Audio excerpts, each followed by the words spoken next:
오늘 여러분에게 따끈따끈한 기사 정보 하나 알려드리면서 시작하도록 하겠습니다.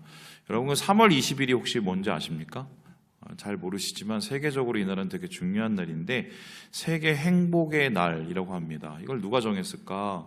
UN에서 정했고요. UN에서는 이 세계 행복의 날을 맞이해서 매년마다 3월 20일에 보고서를 하나 발표를 하는데요.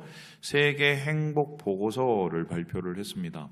올해도 이 세계 행복 보고서가 발표가 됐는데 이 전반적으로 보면 작년 혹은 코로나 때보다 10% 정도가 상승했다고 얘기를 하고 있습니다.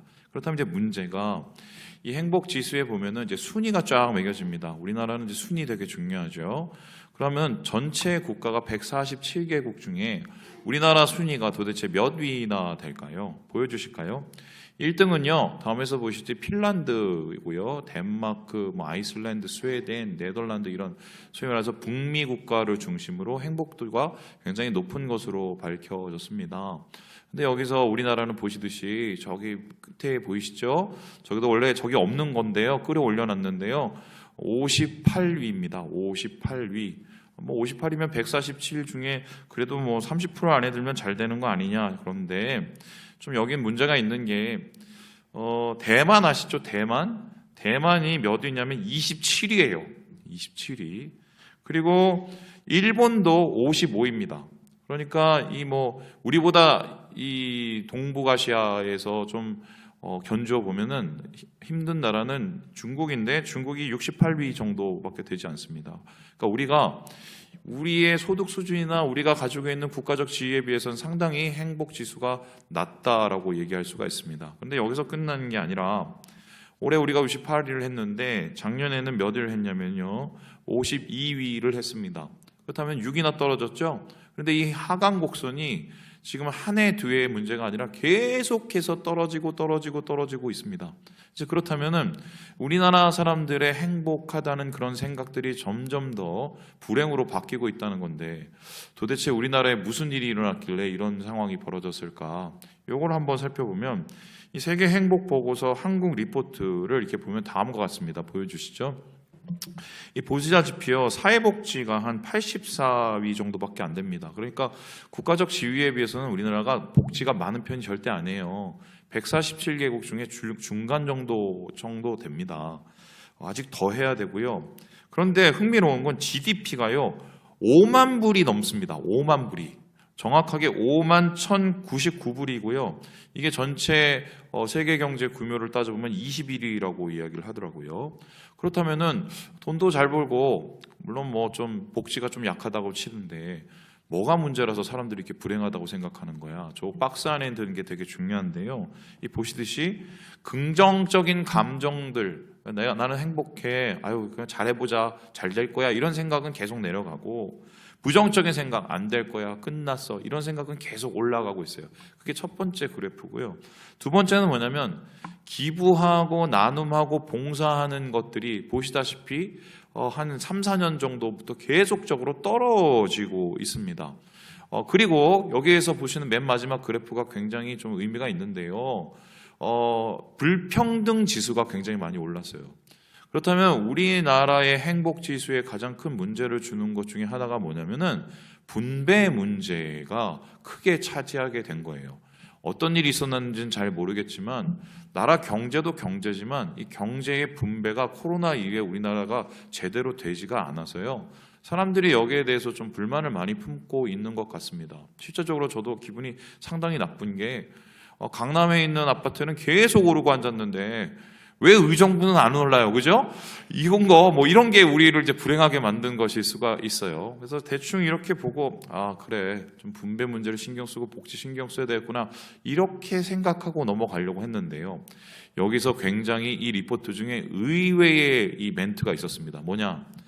한국 사람, 특별히 동북아시아에 있는 중국, 그리고 이 순위가 계속 낮아지고 있는 이 나라가 행복 지수가 낮아지는 이유가 있대요. 가장 큰 이유가 돈도 아니고 혹은 우리가 있는 분배 문제도 아니고 더 큰 문제가 하나 있답니다. 그게 뭔가? 바로 혼밥이래요. 혼밥. 저도 이거 보고 좀 깜짝 놀랐는데 우리나라 사람들 중에 혼밥하는 지수가 계속적으로 늘고 있다는 겁니다. 실제적으로 혼밥 인구는, 혼자 밥 먹는 인구는 1인 인구하고 깊은 연관이 있는데 1인 가구의 67.8%가 혼밥을 계속하고 있다고 하고요. 이 지수를 전체 인구하고 비교를 해보면 우리나라 전체 성인 절반 이상이 한 끼 이상은 혼자 밥을 먹는다라고 얘기를 하고 있습니다. 아니, 혼자 밥 먹는 거하고 행복하고 뭐가 문제가 있을까? 근데 여기에 대해서 세계 행복 보고서의 리포트는 이렇게 내고 있는데요. 제가 한번 읽어보도록 하겠습니다. 식사를 함께하는 것은 주관적 웰빙에 매우 강력한 지표로 입증되었습니다. 소득과 실업률과 동등합니다.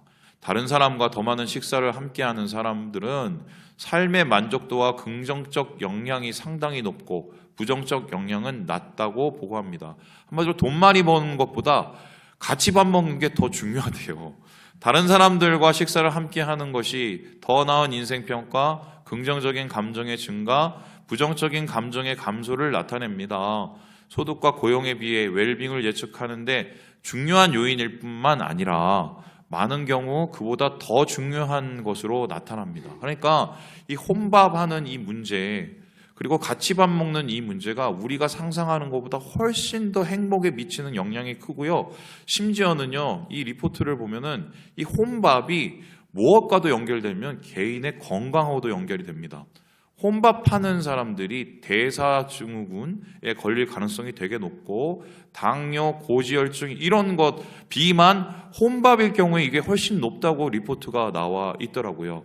아, 우리가 같이 밥을 안 먹어서 그렇구나. 실제적으로 이 다음 그래프를 보시듯이요. 이게 혼밥을 하지 않고 같이 밥 먹을 때 어떤 일이 일어나는가를 보는 건데요. 이게 첫 번째 그래프 보면은 삶의 만족도가 계속해서 증가하고요. 그리고 긍정적인 영향이 계속 늘어나고요. 그리고 세 번째 그래프는 부정적인 영향은 혼밥하면은 안 되고 같이 식사를 할 때 계속적으로 이렇게 내려가는 것으로 보게 됩니다.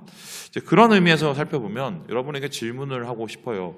여러분은 지난주에 누구하고 밥을 먹었습니까? 얼마나 같이 밥을 먹었습니까? 오늘 이 얘기를 좀 하려고 하는데요.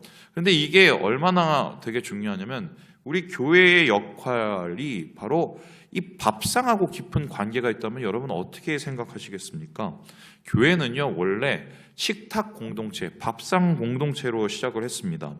영국 캠브리지 대학을 이제 나오셔서 거기서 박사학위를 따시고요. 이 미국 플러 대학교에서 이제 이 교수로 봉직하고 계시는 이 로버트 뱅크스라는 교수님이 계세요. 이분이 몇 년 전에 굉장히 중요한 책을 이 연달아 시리즈로 3권을 냈는데 이게 되게 얇습니다. 한 50페이지 정도 될까요? 그 책 이름이 뭐냐면요, 다음과 같이요.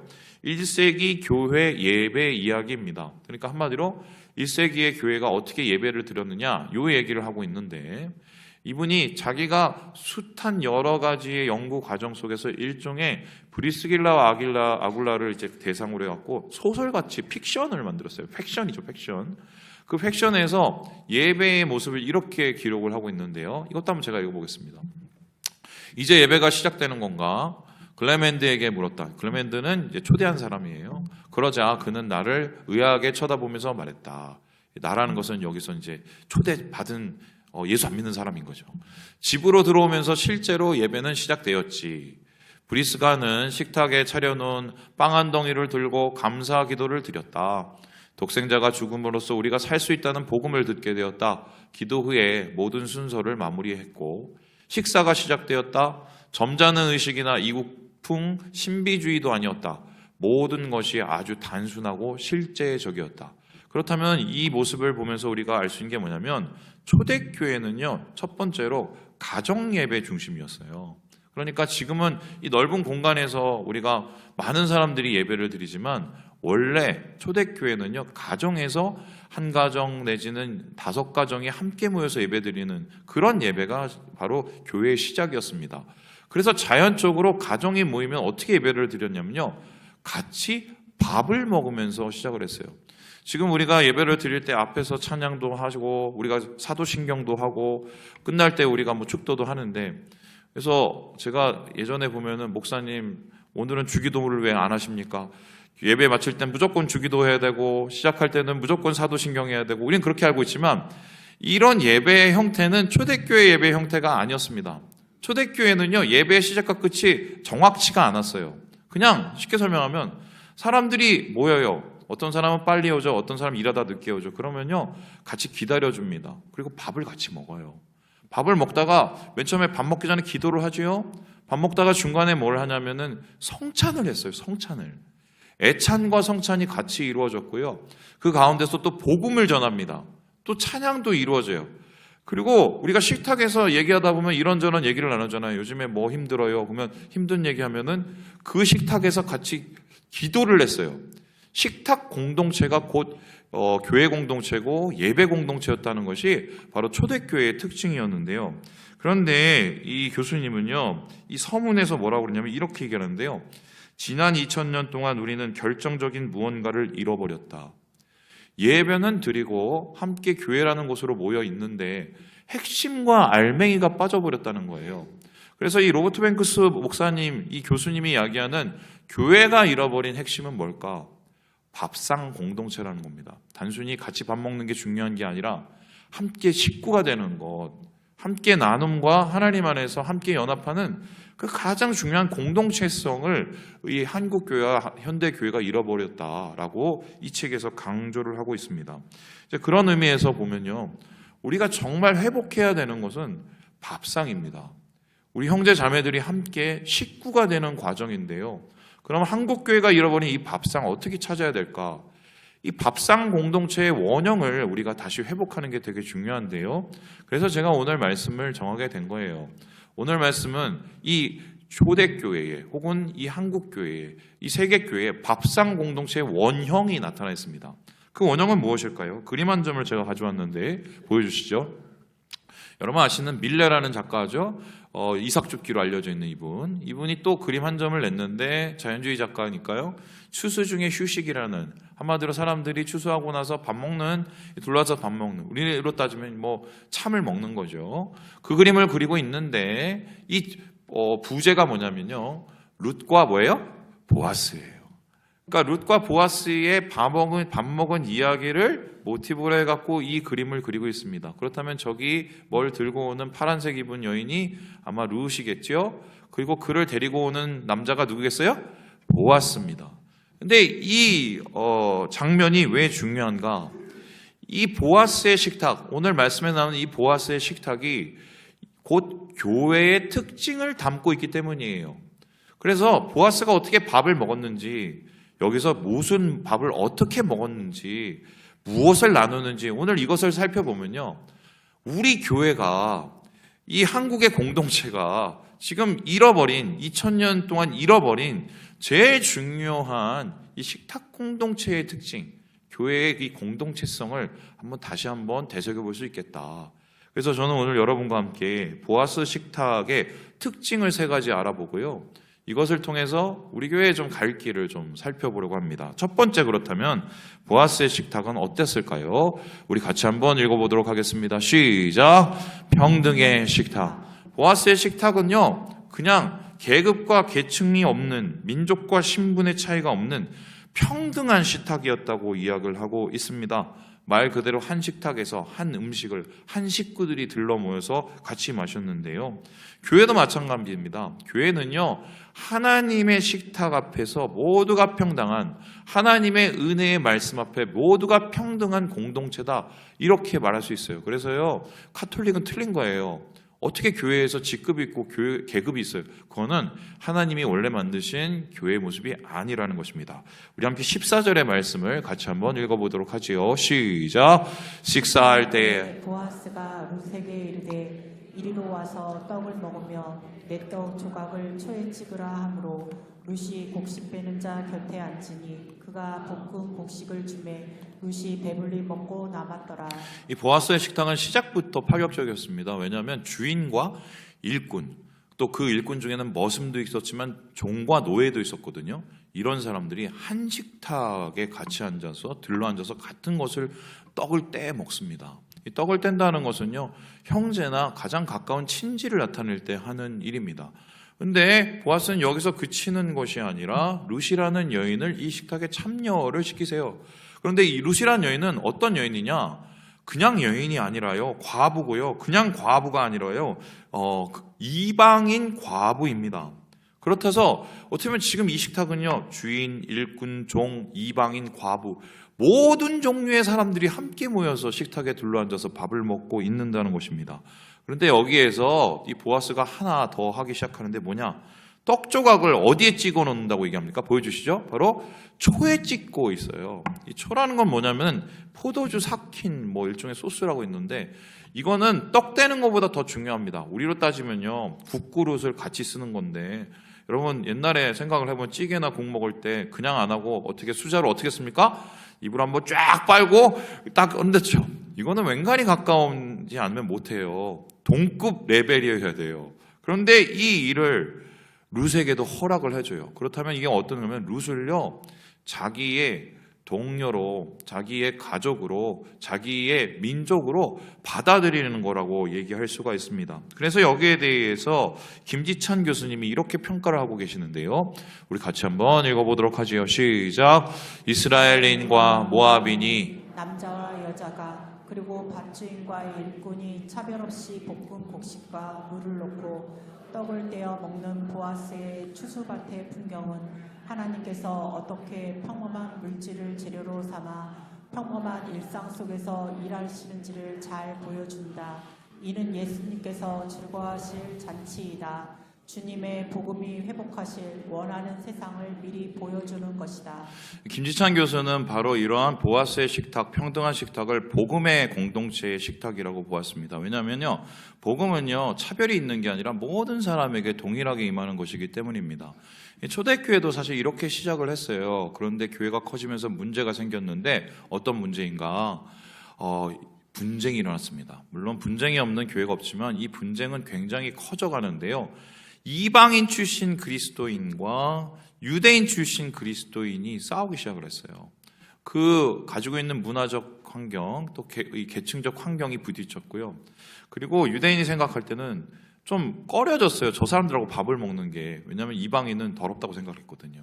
근데 거기에 대해서 바울은 무엇이라고 했냐면 로마서 10장에 이렇게 얘기하는데요. 우리 같이 한번 읽어보도록 하겠습니다. 시작. 유대인이나 헬라인이나 차별이 없음이라. 한 분이신 주께서 모든 사람의 주가 되사 그를 부르는 모든 사람에게 부요하시도다. 어차피 도토리 키재기란 소리예요. 다 예수님 때문에 다 구원받은 사람인데 누가 더 크고 누가 더 작냐를 따져서 뭐 하냐는 겁니다. 제가 씁쓸한 얘기 하나 해드리겠습니다. 예전에 저희 제자 중에 한 명이 저를 찾아왔습니다. 그래서 목사님, 조용히 드릴 말씀이 있습니다. 그리고 진짜 조용하게 얘기를 하더라고요. 왜냐하면 좀 비밀스러운 얘기인데 자기 직장에 관한 얘기였어요.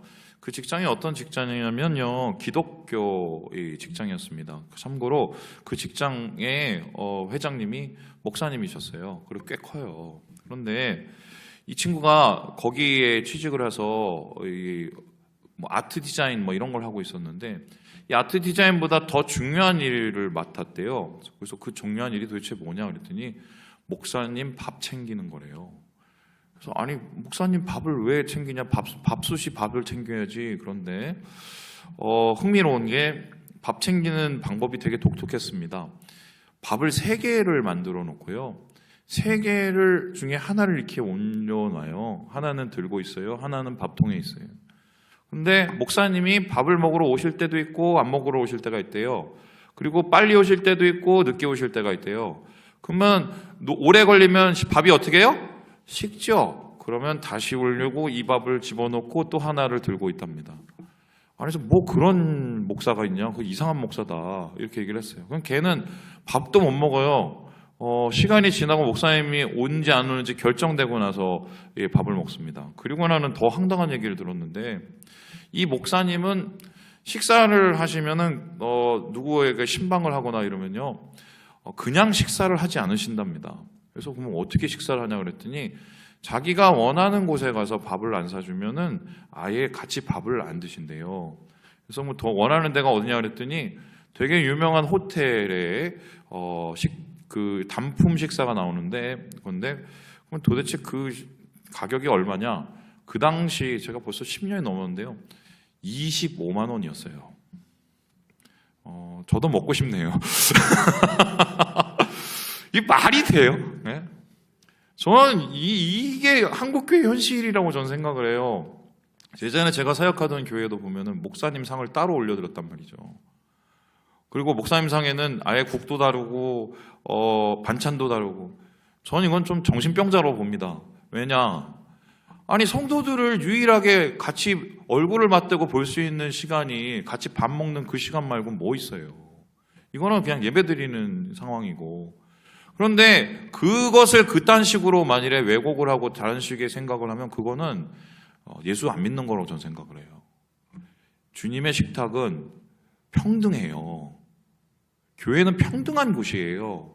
단지 섬기는 모습이 다를 뿐입니다.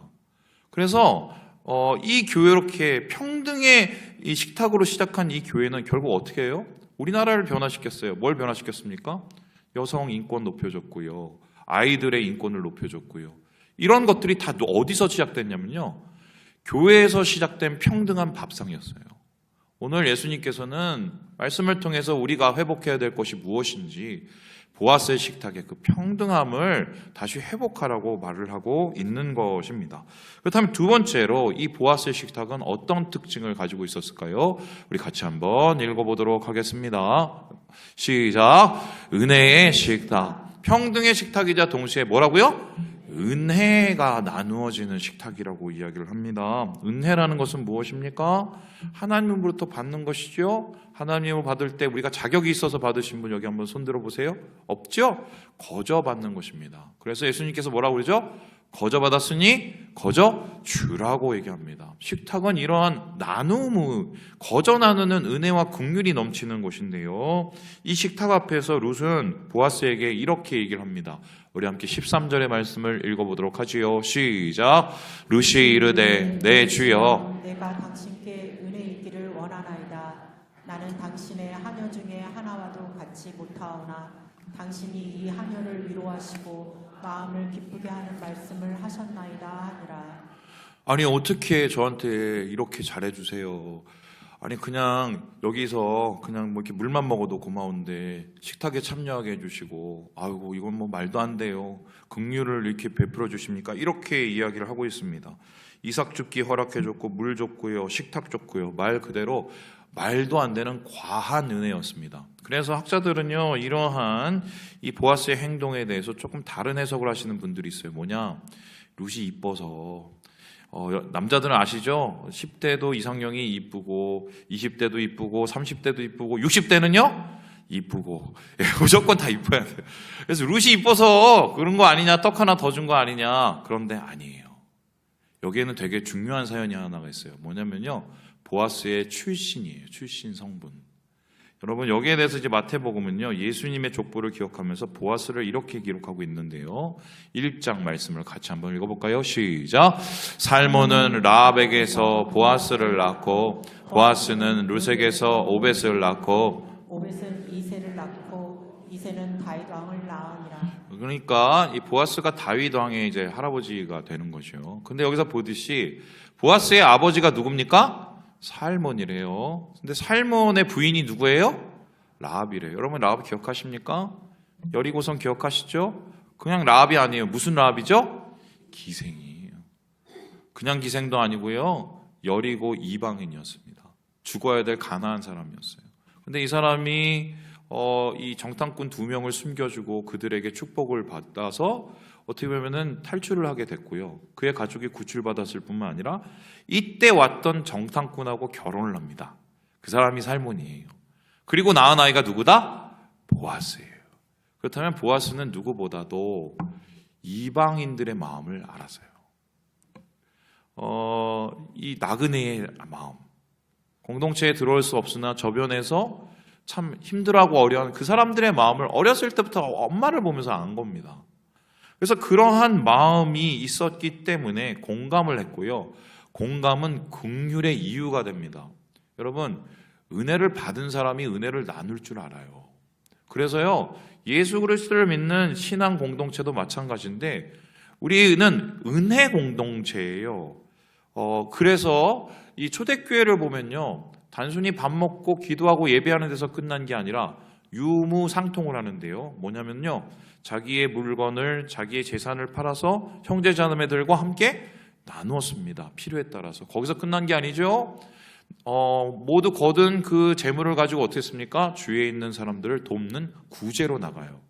함께 예배드리는 식탁 공동체에서 구제 공동체로 발전이 되는 게 은혜라고밖에 해석할 수밖에 없거든요. 그렇다면은 이러한 은혜의 식탁, 도대체 이 원동력은 무엇인가 한번 이 고민을 해야 되는데, 베드로는 초대교회의 수장으로서 자기가 이렇게 은혜를 베풀 수밖에 없는 이유를 사도행전 3장에서 이렇게 얘기를 하고 있습니다. 우리 같이 한번 읽어볼까요? 시작. 베드로가 이르되 금과 금은 내게 없거니와 내게 있는 이것을 내게 주노니 나사렛 예수 그리스도의 이름으로 일어나 걸으라 하고. 무슨 이름이요? 나사렛 예수 그리스도. 한마디로 우리가 나누는 것은 단순히 밥이 아니에요. 예수를 나누는 겁니다. 예수의 은혜. 나를 살리시고 나를 구원하시고 나를 지금도 있게 하신 그 예수의 은혜를 나누는, 그게 바로 교회예요. 그게 나눠지는 게 바로 보아스의 밥상이었던 겁니다. 오늘날 한번 다시 묻습니다. 여러분, 정말 우리는 은혜를 나누고 있나요? 주위 형제 자매들에게 정말 우리는 은혜를 베풀고 있는가? 우리의 마음속에 긍휼의 마음이 있을까? 그것을 다시 되찾아야 진짜 교회가 된다고 오늘 말씀 속에서 이야기를 하고 있습니다. 그렇다면은 마지막으로요, 보아스의 식탁의 특징은 무엇일까요? 우리 같이 한번 읽어보도록 하겠습니다. 시작. 축복의 식탁. 평등하여죠. 은혜를 나누죠. 마지막으로는요, 이 식탁의 끝은요, 축복으로 끝이 납니다. 우리 함께 12절의 말씀을 같이 한번 읽어보도록 하겠습니다. 시작. 여호와께서 내가 행한 일에 보답하기를 원하며 이스라엘의 하나님 여호와께서 그의 날개 아래 보호를 받으러 온 내게 온전한 상 주시기를 원하노라 하는지라. 지금 룻을 이렇게 보아스가 축복하는데, 이 축복은 굉장히 큰 축복인 게 여호와의 날개 아래 보호받기를 원한다, 그리고 온전한 상 주기를 원한다라고 얘기했습니다. 이게 어떤 뜻이냐면요, 여호와 날개 아래라는 건요, 이 사람도 이제는 이방인이 아니라 우리 한 민족이라고, 넌 이스라엘 사람이야라고 아예 인정을 해줬어요. 뿐만 아니라 상 주기를 원하노라라고 했을 때 이 말은 뭐냐면요, 룻이 그동안에 자기 시어머니를 복양하고 그를 보호하려 했던 그 마음을 하나님께서 아시고 갚아주실 거야라고 그를 마음껏 축복하는 이야기가 바로 보아스의 이야기였던 것입니다. 예수 공동체는 축복 공동체입니다. 축복은 목사만 하는 게 아니라 우리 성도들이 모두가 할 수 있어요. 그런데 여기서 좀 우리가 고민해 봐야 될 문제가 있어요. 뭐냐? 축복과 긍정적인 말은 차이가 뭘까요? 혹은 축복과 아첨의 차이가 뭘까? 요게 되게 중요한데요. 축복과 아첨의 차이에 있고 없고의 문제가 또 하나가 있고요. 축복과 긍정적인 말에 또 필요한 조건이 하나가 있어요. 다 두 가지인데, 첫 번째로 축복과 긍정적인 말의 차이는요, 예수가 있냐 예수가 없냐의 차이입니다. 여기에 대해서 조윤삼 목사님이 이렇게 얘기를 하는데요, 우리 같이 한번 읽어보도록 하지요. 시작. 축복은 선한 말이다. 축복은 사람이 하는 것이다. 복을 갖고 있는 하나님께 아무개에게 복을 달라고, 복을 주시라고 비는 것이 축복이다. 하나님께 복을 빌기 위해서는, 주님의 이름으로 축복하기 위해서는 예수를 믿어야 한다. 예수를 통해서만 하나님께 나아갈 수 있기 때문이다. 하나님께서는 제사장들에게 축복권을 주셨다. 또한 예수를 믿는 모든 사람들이 다 제사장이다. 당신은 하나님이 세우신 공인 축복자다. 베드로가 우리에 대해서 얘기하지, 왕 같은 제사장이라고 얘기했습니다. 제사장은 축복하는 사람들이거든요. 근데 우리가 축복할 수 있는 이유는 단순히 잘 될 거야 이게 아닙니다. 하나님께서 그 영혼을 복을 주시는 걸 알기 때문이에요. 내가 축복할 때 하나님은 강복, 복을 내려주시는 거죠. 그래서 단순한 긍정적인 언어가 아니라요, 하나님의 뜻을 알기 때문에, 이 영혼을 살리고 이 영혼을 잘 되기 원하는 하나님의 뜻을 알기 때문에 그 뜻으로 축복하니까 우리의 축복은 더 참된 것입니다. 그렇다면 두 번째로, 이 축복하고 아첨의 차이는 뭘까? 아첨에는 없는데 축복에는 있는 게 있어요. 이 대표적인 사람이 바울인데요. 바울이 서신서를 쓰면서 글을 쓰면서 축복을 많이 쏟아내거든요. 맨 처음 서두에. 그런데 자기가 왜 이렇게 성도들을 축복할 수밖에 없는지를 빌립보서에서 이렇게 얘기를 합니다. 우리 같이 한번 읽어볼까요? 시작. 내가 너희를 생각할 때마다 나의 하나님께 감사하며 간구할 때마다 너희 무리를 위하여 기쁨으로 항상 간구함은 너희가 첫날부터 이제까지 복음을 위한 일에 참여하고 있기 때문이라. 너무 좋아서요. 사랑스러워서. 막 이 빌립보 교인들만 생각하면 너무 가슴이 뜨거워지는 거예요. 아, 이렇게 어려운데도 신앙을 지키고 있다니. 내가 가서 도와주지 못하는데도 저렇게 고난을 이겨내고 있다니. 마음이 미안하면서 너무 뜨거운 거예요. 이걸 가리켜서 우리는 뭐라고 그러죠? 사랑이라고 합니다. 아첨은요, 사랑이 없어요. 나를 사랑하는 마음만 있습니다. 하지만 누군가를 내가 축복하는 건 하나님의 사랑으로 그 영혼을 사랑하는 마음이 있기 때문에 축복할 수가 있는 거죠. 바로 보아스는 그러한 축복의 언어를 룻을 향해서 쏟아놓고요. 어떻게 됐습니까? 룻은 진짜 보아스가 축복한 대로 변해버려요. 제 얘기하고 마무리해 보도록 하겠습니다. 제가 30 되기 전에 9수라고 하잖아요. 보통 28, 29 때 되게 힘든 시간이었어요. 왜냐하면 음반 내려다가 망하고요. 기획사 차렸다가 망하고요. 또 여자친구 사귀다가 망하고요. 다 망했어요. 다 망했어요. 그래서 그때 뭐 어떻게 하고 살지를 모르겠는데 갑자기 제가 이제 간사를 세우는 간사학교에 들어가게 됐습니다. 참고로 제가 들어가고 싶어서 들어간 게 아니라 저희 외대 저희 친구가 자기가 아는 사람이 한 명도 없어서 그냥 따라가만 달라고 몇 주만 따라가만 달라고 해서 갔다가 그 친구는 다른 여자친구를 만나서 안 나오고요. 결국 저 혼자만 남게 되었습니다. 그러니 제가 얼마나 가기 싫었겠습니까? 그래서 틈만 나면 안 가고 피하고 숨고 막 이랬었어요. 그런데 어느 날인가 이제 제가 간사 모임에 갔는데 한 선교사님이 오셨어요. 그 선교사님이 이제 이런저런 얘기를 하고 간증을 하고 그러고 한 명씩 돌아가면서 자기 간증 얘기를 했거든요. 근데 저는 간증할 게 그 당시에 별로 없고 망한 얘기만 잔뜩 했습니다. 그래서 이거에서 망하고 저거에서 망하고 하나도 안 망하고 그리고 사실은 내가 간사 되려고 여기 온 것도 아니고 친구 따라왔는데 친구는 사라졌고 도대체 어떻게 될지 모르겠다고 막 이런 얘기를 막 했습니다. 그랬더니 그 선교사님이 저를 이렇게 많이 보시더니 그런 얘기를 하셨어요. 성민 형제, 지금 하나님께서 내 마음속에 강력한 말씀을 주신다고. 그래서 어떻게 강력한데요? 그랬더니 우리 성민 형제는 하나님께서 불같이 쓰실 거라고 얘기했습니다. 저는 불같은 성격은 맞는데 불같이 쓰는 거는 잘 몰랐거든요. 그래서 그 말이 긴가민가 막 그랬어요. 그런데 신기한 게요, 그 후에 제가요 간사학교를 어떻게 졸업을 했습니다. 그리고는 건대, 외대 두 캠퍼스를 섬겼고요. 그게 끝이 나자마자 중국에 또 선교를 갔고요. 중국에서 선교 1년 반 하고 나와서 신대원에 갔고요. 신대원에 가서 전도사가 됐고요. 그리고 전도사 마치고 미국에 가서 사역을 했고요. 그리고 한국에 돌아와서 여러분 앞에 지금 담임이 됐어요. 저는 생각을 해보면 그 시작이 뭐였을까 한번 생각을 해보면 그분의 그 말 한마디였어요. 불같이 쓰실 거라고. 그 당시에 저는 불같이 쓸 사람이 아니었어요. 그냥 이미 다 꺼져버린 불이었거든요. 마치 지금 룻처럼 자기 남편도 죽었지요. 있는 건 자기 시어머니, 그것도 연세 많으심. 소망이 없잖아요. 그런데 오늘 보아스가 얘기합니다. 아니야, 하나님이 온전히 갚아주실 거야. 하나님이 너를 위로하실 거야. 하나님이 여호와의 날개 아래 너를 품어주실 거야. 여러분, 이 말이 룻의 마음을 변화시킨 게 아닐까요?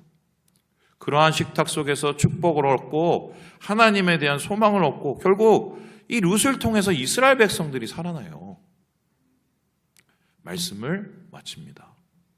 여러분, 여러분의 언어가 축복의 언어가 돼야 됩니다. 우리 공동체가 축복 공동체가 돼야 돼요. 남을 비판하는 심판자의 말은 아무나 할 수 있어요. 하지만 그 사람을 세우는 하나님의 마음, 그 사랑으로 하는 축복은 아무나 하는 게 아닙니다. 주님 안에서 이러한 은혜들을 다시 회복하셔서 하나님의 거룩한 교회로 서가시는 우리 모든 형제 자매들 되시길 주님의 이름으로 축복합니다.